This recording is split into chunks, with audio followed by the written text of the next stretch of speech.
কুষ্টিয়ার দৌলতপুরে পুলিশ ও বিজিবির পৃথক অভিযানে 2টি অবৈধ অস্ত্র, গুলি এবং গাঁজা সহ 2জনকে আটক করা হয়েছে।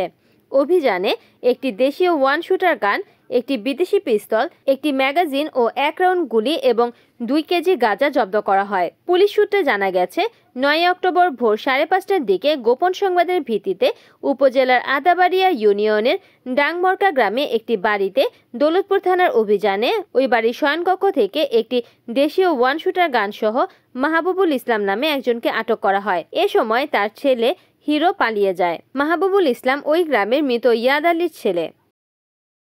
রিপোর্ট করেছেন কুষ্টিয়া প্রতিনিধি নাজমুল হাসান, NN TV।